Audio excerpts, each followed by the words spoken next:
Next theorem చూడండి, Darboux intermediate value theorem. If f from closed interval a comma b to r is derivable on closed interval a comma b, f of a not equal to f dash of a not equal to f dash of b, and k is a real number between f dash of a and f dash of b, then there exists c belongs to closed interval a comma b such that f dash of c equal to k అని prove చేయాలంటారు. Proof చూడండి. ఇప్పుడు కూడా మనం ఏం రాస్తాం, స్టేట్మెంట్లో theorem start చేసినప్పుడు వాడు స్టేట్మెంట్లో మనకి ఏదైతే ఇచ్చారో అది నోట్ చేసుకుని తర్వాత మనం ఏం ప్రూవ్ చేయాలో రాస్తాం. At f from closed interval a comma b to R is a function. ఇంకా ఏమంటున్నారు, సచ్ దట్ ఫస్ట్ పాయింట్ ఏంటి, ఎఫ్ ఈజ్ డెరివబుల్ అని మెన్షన్ చేశారు కదా, f is derivable on closed interval ఏబీలో డెరివబుల్ అవుతుందంట, closed interval a comma b. Second point ఏంటి, f dash of a not equal to f dash of b. Third point ఏమంటున్నారు, k అనేది రెండింటికి మధ్య ఎగ్జిస్ట్ అవుతుంది అన్న. k is any real number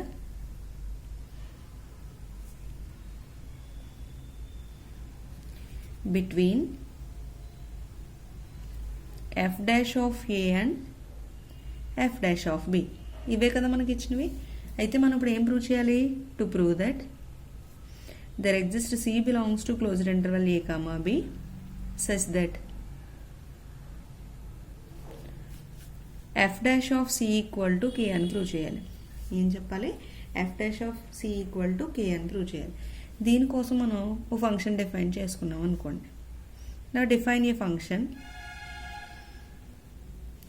g such that, దాన్ని ఎలా డిఫైన్ చేసుకుందాం, g of x equal to f of x minus k అని తీసుకోవచ్చు. g of x equal to f of x minus kx అని తీసుకుందాం.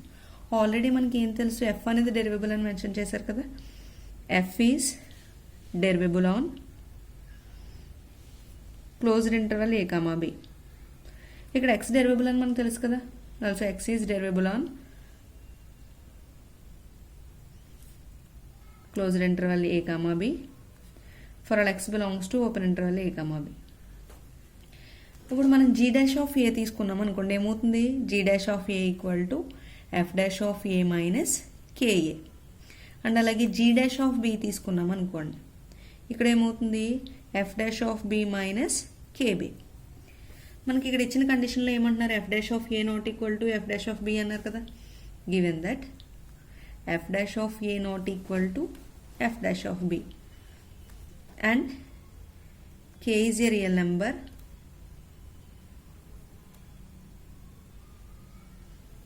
between f dash of a and f dash of b. అంటే ఇప్పుడు దీన్ని ఎలా రాయొచ్చు, f dash of a less than k less than f dash of b అని రాసుకోవచ్చు కదా. ఆర్ ఇంకా ఎలా రాయొచ్చు, f dash of b less than k less than f dash of a. ఎందుకు ఇలా రాసాం, మనకి ఏదన్నది క్లియర్గా మెన్షన్ చేయలేదు కదా. అయితే మనకి ఎఫ్ ఆఫ్ బి అన్న చిన్న అయ్యి ఉండొచ్చు, ఎఫ్ డాష్ ఆఫ్ బి అన్న చిన్న వాల్యూ అయ్యి ఉండొచ్చు, f dash of a value అన్న చిన్న వాల్యూ అవ్వచ్చు. అందుకని ఇక్కడ ఏం రాసాం, f dash of a less than k less than f dash of b or f dash of b less than k less than f dash of a అని రాసాం. ఓకేనా. ఇప్పుడు మన 2 కేసెస్లోని ప్రూవ్ చేద్దాం. ఇప్పుడు కేస్ 1 ఏం తీసుకుందాం, let f dash of a less than k less than f dash of b అని తీసుకున్నాం అనుకోండి. అయితే ఇది ఎలాగ డెరివబుల్ అయింది కదా. ఇప్పుడు దీన్ని 2 పార్ట్స్ కింద డివైడ్ చేసుకుందామా, f dash of a less than k and k less than f dash of b ఇలా రాసుకోవచ్చు కదా. F dash of a less than k and f dash of k less than f dash of b. ఇప్పుడు కేని both sides కేని subtract చేసామనుకోండి, ఏమవుతుంది, ఇది f dash of a minus k less than 0. అలాగే ఇక్కడ రాసామనుకోండి, f dash of b minus k greater than 0. ఇక్కడ f dash of a minus k అంటే దేని వాల్యూ అవుతుంది, అది మనకి జీ డాష్ ఆఫ్ ఏ వాల్యూనే కదా, g dash of a less than 0 and ఇక్కడ g dash of b greater than 0. ఈ రెండు ఏమయ్యాయి మనకి ఆపోజిట్ సైన్సే కదా.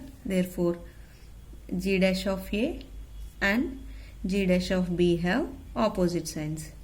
ఆపోజిట్ సైన్స్ అయితే ఏమవుతాయి మనకి, నేను డర్బాక్స్ థియరం స్టేట్మెంట్లో చెప్పాను, f dash of c equal to 0 అవుతుంది. ఆ కండిషన్ తీసుకుంటాం. ఇప్పుడు సెకండ్ కేసు కూడా చూద్దాం ఈ కండిషన్ సాటిస్ఫై అవుతుందో లేదో. కేస్ 2 అంటే ఏమవుతుంది, let f dash of b less than k less than f dash of a. ఈ కండిషన్లో ఈ ఫస్ట్ పార్ట్ ఎలా రాయొచ్చు, f dash of b less than k అని రాయొచ్చా. అండ్ ఈ పార్ట్ తీసుకుంటే ఏమవుతుంది, k less than f dash of a. Same అక్కడ చేసినట్టు ఇక్కడ కేతో సబ్ట్రాక్ట్ చేస్తే ఏమవుతుంది, f dash of b minus k less than 0 and f dash of a minus k greater than 0. ఈ రెండు కూడా ఏమయ్యాయి ఇక్కడ మళ్ళీ దేనికి ఈక్వల్ అవుతుంది, జీ డాష్ ఆఫ్ బికి ఈక్వల్ అవుతుంది. అండ్ ఇది లెస్ దాన్ 0 అయింది, ఇక్కడ g dash of a greater than 0 అయింది. ఈ రెండు కూడా ఏమయ్యాయి opposite signs. Therefore g dash of a and g dash of b have opposite signs.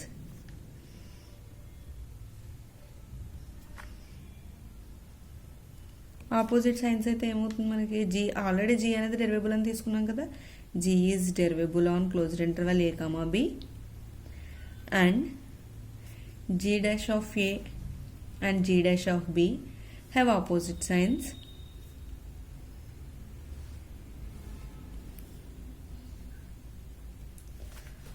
Then there exists C belongs to open interval a comma b such that ఏమవుతుంది, డర్బాక్స్ theorem నుంచి ఏం చెప్పాం, g dash of c equal to 0 అని.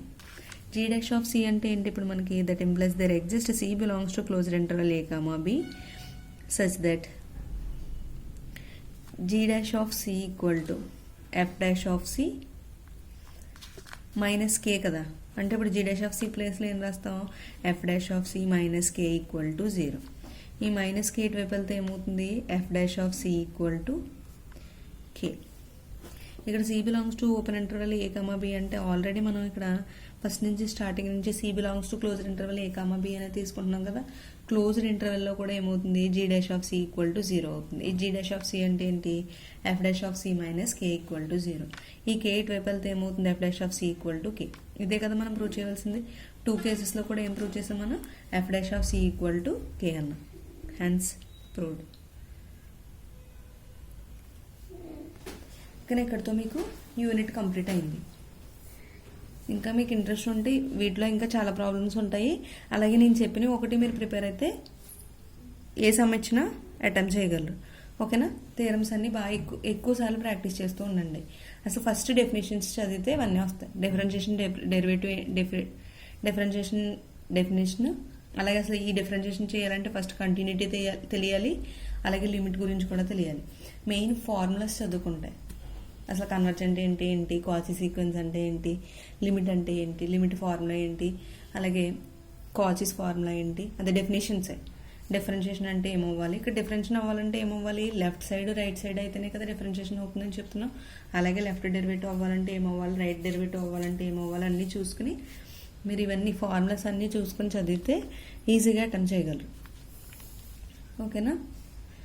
మీకు next unit next క్లాస్లో start చేసుకుందాం.